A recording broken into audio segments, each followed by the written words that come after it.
tu es plus grand que tout ce qu'on dit de toi. Vraiment grand. Bá fi ọ̀rọ̀ Ọlọ́run sílẹ̀ ká wá máa ṣe ìránṣẹ́ tábìlì. Nítorí náà ará, ẹ wo ọkùnrin méje nínú yín olórúkọ rere, ẹni tó kún fún ẹ̀mí mímọ́ àti fún ọgbọ́n, ẹni tí àwa ìbá yàn sí iṣẹ́ yìí. Ṣùgbọ́n àwa ó dúró ṣinṣin nínú àdúrà gbà àti nínú iṣẹ́ ìránṣẹ́ ọ̀rọ̀ náà. Ọ̀rọ̀ náà sì tọ́ lójú gbogbo ìjọ. Wọ́n yan Stefanu, ọkùnrin tó kún fún ìgbàgbọ́ àti fún ẹ̀mí mímọ́.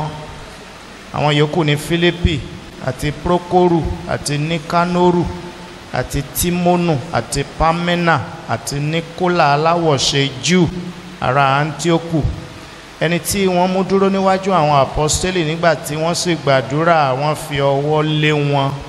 Ọ̀rọ̀ Ọlọ́run sì gbilẹ̀, ìyà àwọn ọmọ ẹ̀yìn sì pọ̀ sí gidigidi ní Jerúsálẹ́mù. Ọ̀pọ̀ nínú ẹgbẹ́ àwọn àlùfáà sì fetí sí ti ìgbàgbọ́ náà. Olúwa dúpẹ́ lọ́wọ́ yín. Seigneur, nous te remercions Fún àǹfààní mìíràn láti ṣe iṣẹ́ ìtọ́sọ́nà nínú ọ̀rọ̀ náà. pour cette autre opportunité de partager la parole. Ẹ̀mí Ọlọ́run ẹ tọ́ wa sọ́nà. Esprit de Dieu, oriente-nous. Ẹ pèsè wa sílẹ̀ fún iṣẹ́ ìránṣẹ́ tó lágbára. Dispose nos cœurs pour un ministère puissant. Ẹ pèsè wa sílẹ̀ fún ìrìn àjò ìjọba ọ̀run. Il faut nous préparer pour le royaume des cieux. Jẹ́ kí ọ̀rọ̀ yìí dàpọ̀ mọ́ ìgbàgbọ́ nínú wa. Que cette parole se joigne à la foi dans notre Ní vie. orúkọ Jésù Olúwa wa. Au nom de Jésus-Christ, notre Seigneur. Amen. Amen. Membres de cette église. And those of us that are here this Et morning, toutes les personnes contenues dans cette so the actuellement, church is expanding. voyez l'église est en train de The s'expandre. ministry of this church will expand Et more. voilà, l'église aussi, le ministère de So l'église doit a s'étendre. nílò àwọn ìránṣẹ́ Nous avons besoin des tí serviteurs wọ́n máa jẹ́ ohun èlò fún qui Ọlọ́run. seront des instruments à Àwọn Dieu. èèyàn tá ó pèsè wọn Des sílẹ̀. personnes que nous allons préparer. Àwọn èèyàn tá ó kọ́ wọn Des personnes qu'on va enseigner láti jẹ́ ohun èlò fún pour Ọlọ́run. être un instrument à Dieu. Now, àwọn tó ní ìmọ̀ nípa ìṣàkóso ìjọ. Ceux qui ont l'expérience de ce qui concerne la gestion de l'église And in my own little study of the church administration, et ceux qui ont appris également ce qui concerne l'administration de l'église. I read church administration at my master's level. Ouais, j'ai appris, j'ai été enseignant en ce So qui concerne níwọ̀nba l'administration òye de díẹ̀ l'église. tí mo ní, Et en ce qui concerne mon àwọn expérience, onímọ̀ nípa ìṣàkóso ìjọ sọ wípé la connaissance en ce qui concerne la gestion de l'église, ìjọ tó bá ti pé 200 ó lé díẹ̀, une église qui comprend plus que 200 membres, au-delà de 200 membres, ó nílò díákónì ó kéré tán 4.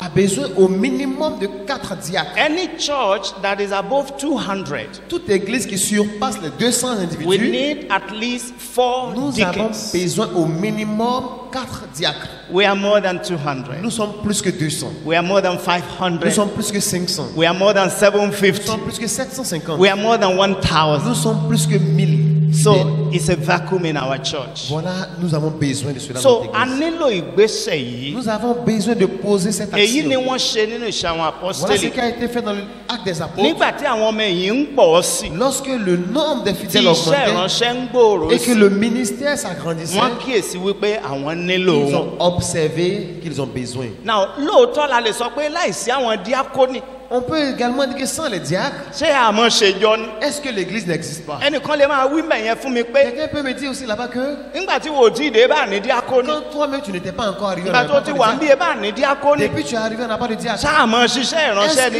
Est-ce qu'on ne servait pas l'éternel? Òótọ́ lẹ sọ. Vous dites la vérité. But we need people we can designate, Mais nous avons besoin de personnes pour le people faire. we can hold responsible by the Des ordination of personnes the qui church. vont répondre à cet appel. So ìdí nìyẹn tí a fi ń ṣe Voilà yìí. la raison pourquoi nous voulons faire cela. Ẹ̀mí Ọlọ́run yóò tọ́ wa sọ́nà. L'Esprit de Dieu nous guidera Orí ọ̀fẹ́ rẹ̀ yóò sì tó et fún sa wa. grâce sera suffisante. So nínú ẹ̀kọ́ yìí, À travers cette étude, ohun táwọn máa ṣe ni láti máa ṣe àgbéyẹ̀wò kí ni àmúyẹ fún àwọn ẹni táwa ó yàn. nous allons observer quelles sont les qualités, les critères de choix. Torí pé ẹ̀yin lẹ́ ó yan àwọn èèyàn. Parce que c'est vous qui allez faire ce choix. Pásítọ̀ èèyàn díákónì o. Le pasteur ne choisit pas de diacre. Ẹ̀yin lẹ́ yan nǹkan yín. C'est vous qui allez faire ce choix. Tọ́lá àwọn díákónì yín ni wọ́n máa jẹ́. Parce qu'ils seront vos Àwọn diacres. ìránṣẹ́ yín ni wọ́n máa Ils jẹ́. seront vos serviteurs. So we're going to be talking about the qualifications of who to be elected. Quand je parle des critères de choix pour être élu, ṣùgbọ́n ẹ jẹ́ kí n tètè sọ èyí. mais laissez-moi vite vous dire wípé cela. àwọn àmúyẹ tí a ó máa sọ yìí. Parmi les critères de choix, les qualités, primarily, le premier, essentially. l'essentiel. torí ẹnìkan lè máa wò pé èmi ò kúkú fẹ́ jẹ díkìn tèmi Il y a tẹ́lẹ̀. quelqu'un qui me dira avant, moi je ne veux pas être diacre. n ò lọ́kàn pé wọ́n ṣe díákónì. Je n'ai pas de ẹnìkan motivation pé pour n ò être diacre. tiẹ̀ fẹ́ ṣe gan. Il y a quelqu'un qui dit, moi-même je ne tó veux même gbogbo pas. tí wọ́n ń wí nǹkan kan Parce que èmi. tout ce qu'ils disent là ne me concerne pas. nínú àwọn àgbéyẹ̀wò àmúyẹ tá a máa sọ À yìí. travers les différents there qualificatifs, are qualifications that are there primarily for quality Christian living. la première qualification est être un chrétien qui vit sa vie, torí pé une bonne vie de chrétien. ntí ò ní jẹ́ èèyàn yẹ láti jẹ díákónì. Parce que ce qui va t'empêcher d'être élu ó lè má jẹ́ ọ yẹ láti wọjọba ọ̀run. peut-être un choix pour t'empêcher d'entrer dans le royaume des cieux également. So these are qualifications for our quality Christian living. C'est une qualité de vie chrétienne.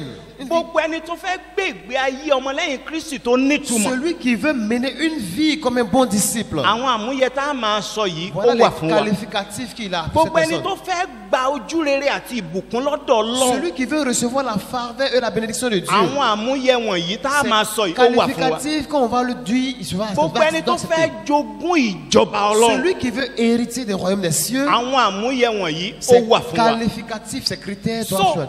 primarily, En premier, it is the qualifications are coming to us to help us to live quality Christian life. ces critères de choix doivent nous aider à mener une vie de chrétien, To enjoy more of the blessings of God pour jouir de plus des bénédictions de Dieu and to inherit the kingdom of God. et hériter le royaume des cieux. So kẹ́nìkan máa mọ̀ pé kẹ́nìkan máa wí pé èmi ò jẹ́ díákónì Il ìwé ne tí wọ́n faudrait sọ pas que des ẹ̀yin personnes lọ́kàn. disent que je ne suis pas concerné par ce choix. Ọlọ́run yóò sì ràn wá lọ́wọ́. Dieu nous vienne en aide. Mo ní àwọn nǹkan mẹ́rin tí mò ń retí láti ọ̀dọ̀ wa J'ai 4 choses que j'attends, mes attentes nígbà de vous. tí à ń lọ láti máa ṣe àgbéyẹ̀wò Lorsque yìí. nous continuons dans ces choix, Nǹkan àkọ́kọ́ tí mò ń retí lọ́dọ̀ la wa première des choses que j'espère de ó vous, ní pé mo fẹ́ ká fi ọkàn sí ẹ̀kọ́ yìí je dáadáa. veux bien que nous observions bien cette étude, ce séminaire. Please pay attention to this teaching S'il vous very plaît, carefully. j'attire votre attention à ce qui concerne cette étude.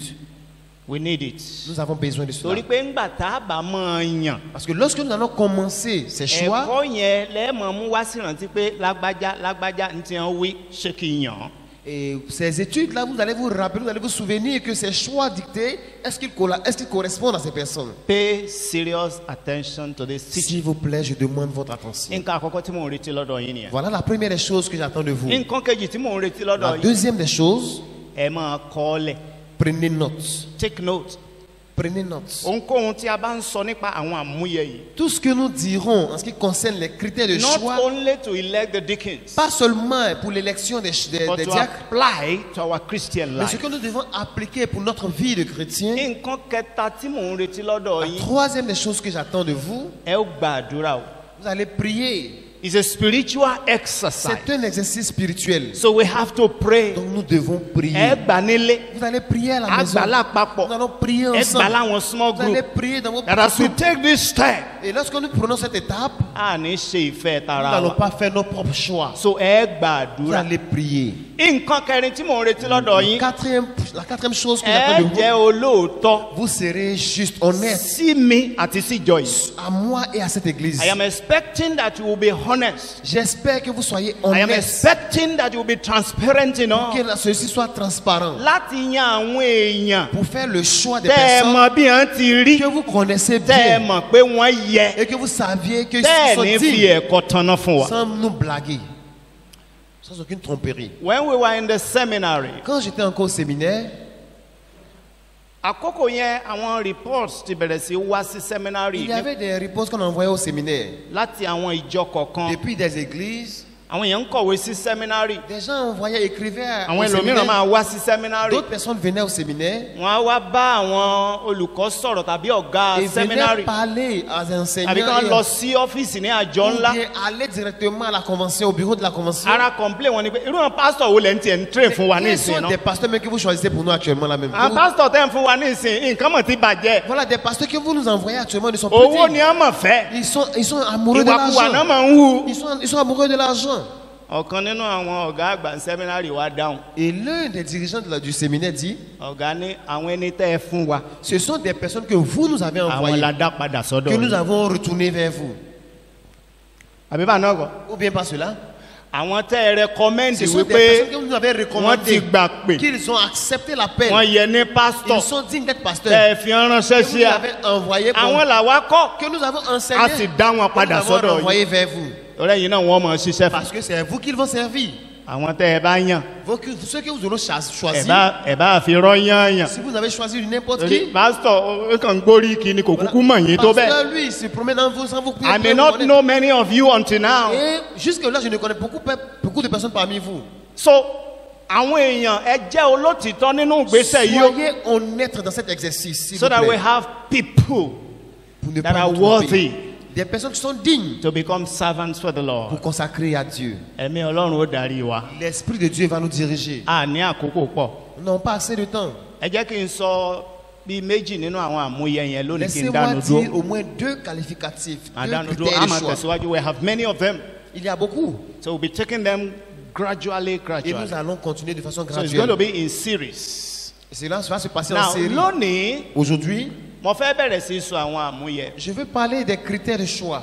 nínú ọ̀rọ̀ ọlọ́run tá a kà Dans yẹn. la parole de Dieu lue, nígbà tí àwọn apọ́sítélì máa sọ̀rọ̀ lorsque les apôtres devaient parler, ní ẹsẹ̀ ìkẹta. au verset 3, wọ́n ní nítorí ní tá a fẹ́ ṣe yìí. il dit, c'est pourquoi, frères, ẹ wo ọkùnrin méje nínú yín. choisissez parmi vous 7 mi tí hommes. ìmọye táwa máa dábàá o. Moi, je ne sais pas combien de personnes ẹ̀yin nous náà allons lẹ máa choisir. dábàá bóyá ogún lẹ fẹ́ bóyá C'est vous qui méjìlá bóyá allez mẹ́wàá. décider, peut-être 10, àwọn 20 ou ní 15. ẹ̀yàn méje. Eux, ils ont décidé 7 personnes. wọ́n wá bẹ̀rẹ̀ sí sọ àwọn àmúyẹ. Et ont commencé à choisir les olórúkọ critères. rere. De bonnes ẹni tó kún renommées, fẹ́ mímí mọ́. que l'on ait un bon ẹni témoignage, tó kún fún ọgbọ́n. plein de cet esprit de wọ́n bẹ̀rẹ̀ sagesse. sí sọ àwọn Et àmúyẹ. ont commencé à And that's what donner we're les going to critères. start doing from today. Et nous allons commencer cela à partir ẹ̀mí ọlọ́run ó d'aujourd'hui. sì darí wa. Et l'Esprit de Dieu nous dirigera. àmúyẹ àkọ́kọ́ tí mo fẹ́ fi hàn yín. Le premier critère de choix que je sẹ́rẹ́ vais ni vous tẹ́ exposer. bá yàn ní díákónì. La personne que vous allez choisir en tant que nínú diacre ìjọ yìí. dans cette église, ìbá àjọbìn ìbá àjọkùn. qu'il soit un homme ou une femme, ẹ make sure wípé soyez-en sûrs que èèyàn ni. c'est une personne. Qualification number 1. Ça, c'est la première qualification. Make sure Soyez that rassurés, you elect a human being. vous allez choisir un être humain. That's qualification number 1. Ça, c'est la première qualification. nígbà tí Jethro Lorsque Jéthro, àna Mósè le beau-père de Moïse, ti ń fún un ní ìmọ̀ràn lui donnait des conseils láti yan àwọn èèyàn síṣẹ́ de choisir des personnes pour bí l'aider, irú ètàwa náà fẹ́ ṣe yìí. comme ce que nous voulons faire. Exodus chapter 18. Ezra chapitre ẹnìkan lè wo 18, verse 21. on peut lire le verset èdè 21. yẹn ni bàbá yẹn Jethro lò. C'est cette expression qu'a utilisée Jéthro. Exodus 18:21. Exode 18, 21. pẹ̀lú ṣànínú àwọn èèyàn. Choisi parmi les hommes, ẹ wo ó ti tó sa. ẹni tẹ́ ẹ bá yàn ní díákónì. celui que vous allez choisir comme diacre, ẹ mọ̀ yàn áńgẹ́lì. ne choisissez pas un ange. àwọn èèyàn kan ń bẹ tẹ́ pé wọ́n máa ṣe bí ìgbà pé wọn ò dẹ́ṣẹ̀ rí ni. Il y a des personnes qui vont se comporter comme Bí si ce ne ìgbà sont pé pas des áńgẹ́lì ni wọ́n ni. pécheurs, comme si ce sont des anges, bí ìgbà pé wọn ò ní àìlera comme kankan. s'ils n'ont pas de bí difficultés, ìgbà pé wọn ò tiẹ̀ ṣe nǹkan kan tó dá sí ọ̀dà comme rí. s'ils sont des saints. People who cannot identify that they are weak. Il faut que nous faisons des choix des Who personnes qui wants sont to faibles. pretend as if they are Ne angelic choisissez pas des beings. personnes qui font semblant d'être saints, d'être justes. ẹ mọ̀ yàn wọn o. Ne les choisissez pas. àwọn ẹlòmíín sì ń bẹ. Il y a des personnes, wọn èé ṣe èèyàn. ils ne sont pas des hommes, èṣù ni ce sont wọn. des diables. hello. Gloire à Dieu. èèyàn ni kẹ́yàn o. Choisissez des ẹ êtres mọ̀ yan humains. áńgẹ́lì. Ne choisissez pas ẹ des sì mọ̀ anges. yan èṣù. Et ne choisissez pas le There are diable. people who are diabolic in their living. Il y a des personnes qui sont des dragons They dans leur have manière de the vivre. diabolic manifestation. Ils ont des Bí wọ́n bá manifestations wá diaboliques. chọ́ọ̀chì náà mọ̀ wọ́n léèyàn. Vous les connaissez à l'église comme Bí des wọ́n bá hommes. dágbo létán èṣù ni Quand wọ́n. ils sont à la maison, ce sont des diables. Àbí òsì.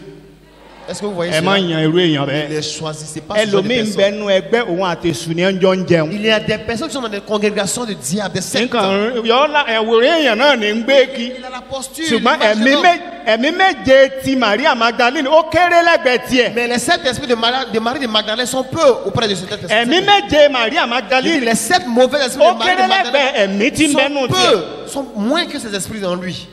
Ẹ má yan èṣù Ne choisissez pas ní le diakone diable fún jọ yìí o. en tant que diacre de cette Bẹ́ẹ̀ église. bá yan èṣù ní diakone fún jọ Si yìí. vous choisissez le diable, Yóò dà yín láàmú cela o. va trouver des troubles.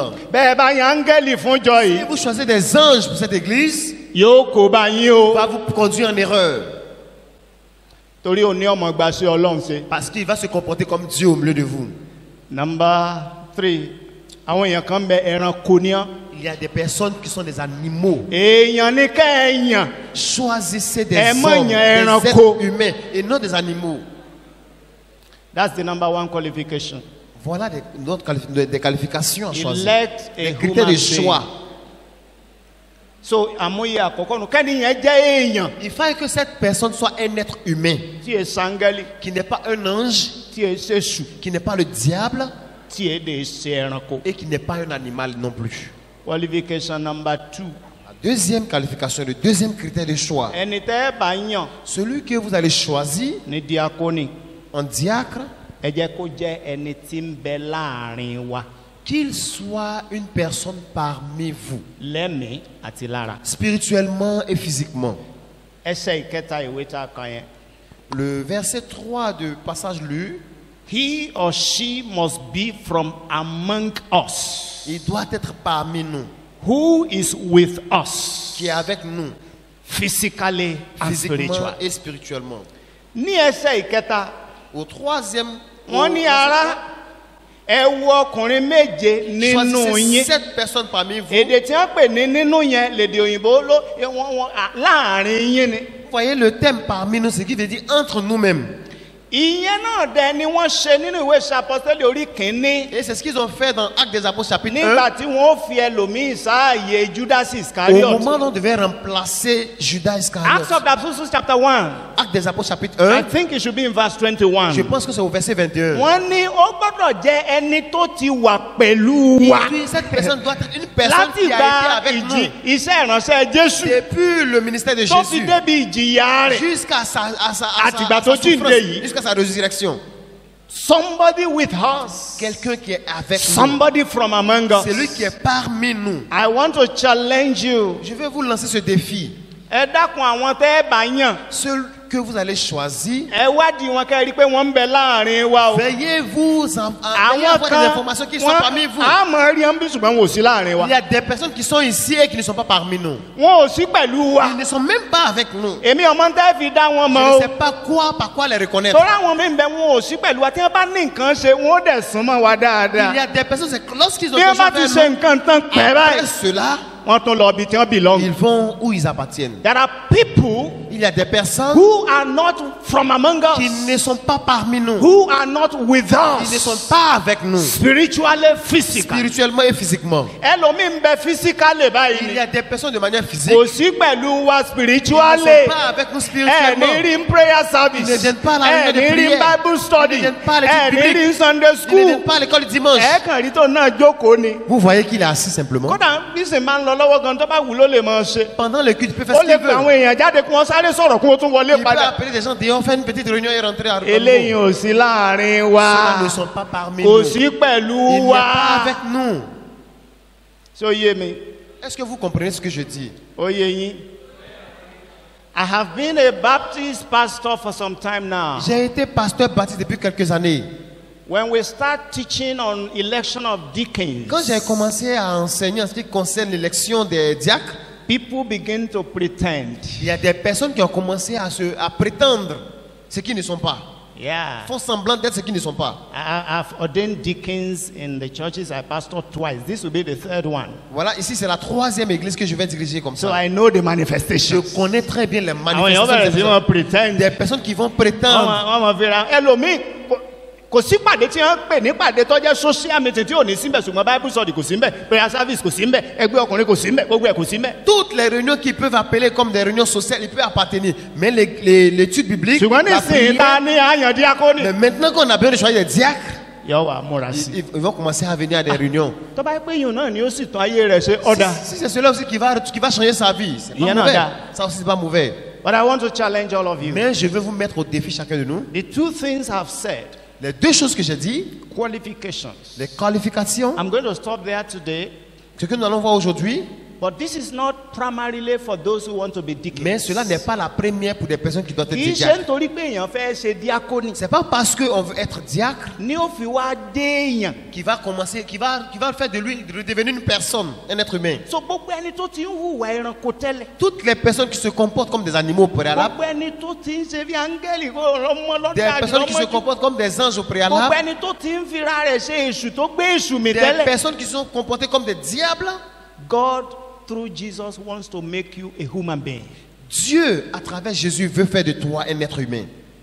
That is why he created you. Voilà pourquoi il t'a créé. Ẹ wo adáyé là ń yan tá a fẹ́ yà. Vous voyez, c'est lorsque nous sommes arrivés dans ce monde que nous Ntọ́lọ́run voulons dá wa láti jẹ́ ce láyé ní que ènìyàn. Dieu a décidé que nous devions sur cette terre, sur God cette qu'elle est le humain. created us into the earth to be human beings Dieu nous a créés pour être des êtres humains. so that he can relate, he can Que nous relate puissions personally avoir with des us. relations personnelles.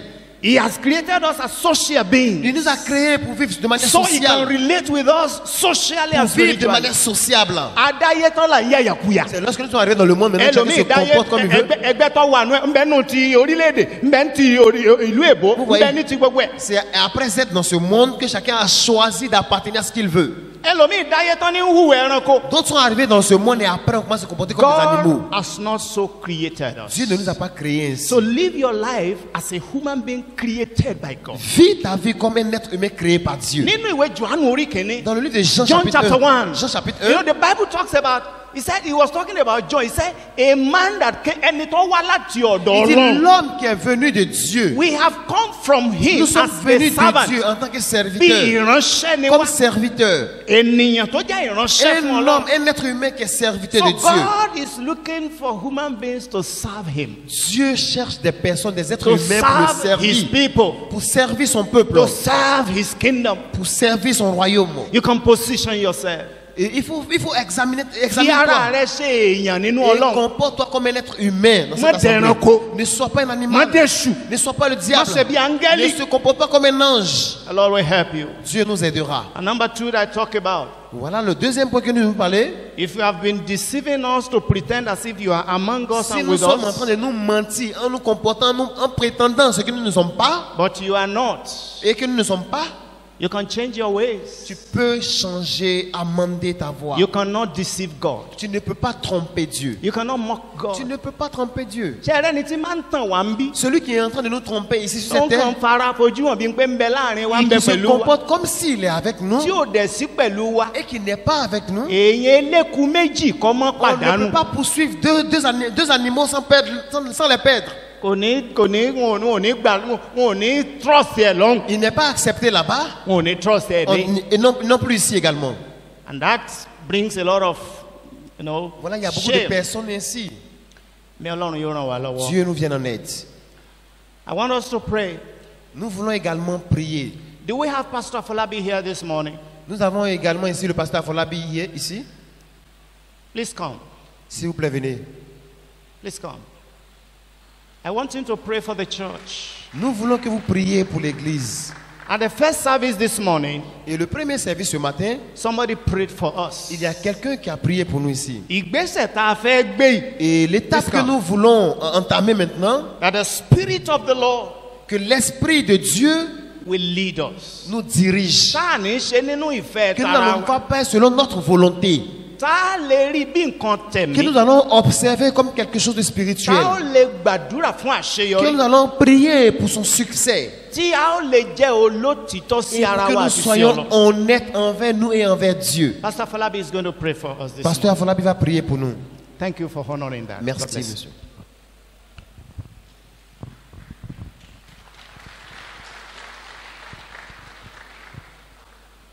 Seigneur, je veux te rendre grâce et je veux bénir ton Saint-Nom pour cette maison, cette église.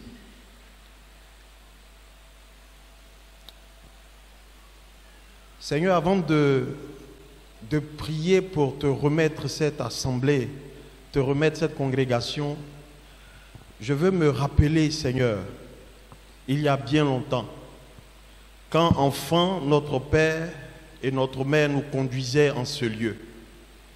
Je ne pouvais pas imaginer, Seigneur, que 35 ans, 40 ans après, je me retrouverai ici. Et la première chose que je voudrais élever comme parole, c'est la gratitude et la reconnaissance. Je veux bénir Dieu pour cette maison. Combien d'églises, Seigneur, combien d'assemblées sont nées et ont fermé? Combien de congrégations sont nées et n'ont pas duré dans le temps? Tu as permis que cette maison existe. Et près de 60 ans, plus de 60 années après, elle est toujours là.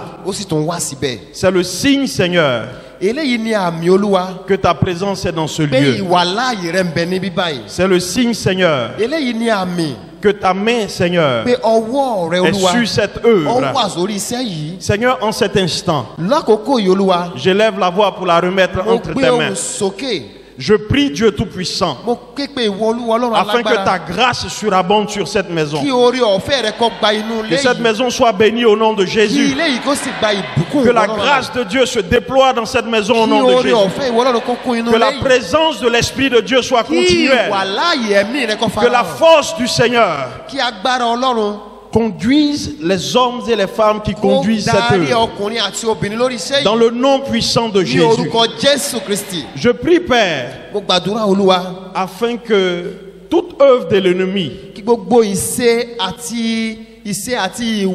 programmée contre cette maison soit annulée dans le nom de Jésus.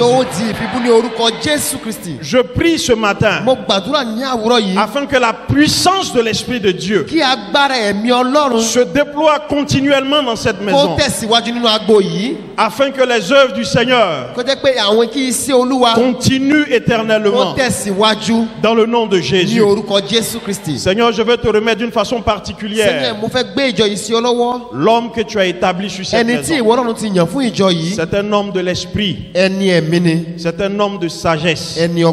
Je prie, Père, afin que tu continues à conduire ses pas. Je prie, Seigneur, afin que comme Salomon, tu augmentes sa sagesse. Tu lui donnes la qualité, la capacité de conduire cette œuvre. Je prie, Seigneur, afin que comme Salomon également, tu remplisses sa vie de trésors et de grâce dans le nom puissant de Jésus. Seigneur, cette assemblée est bénie. Les hommes et les femmes dans cette église sont bénis. Ta grâce les élève. La bénédiction de l'Éternel, les prospérités divines sont davantage leur partage. Dans le nom puissant de Jésus, nous avons prié le Seigneur. Amen, amen, amen.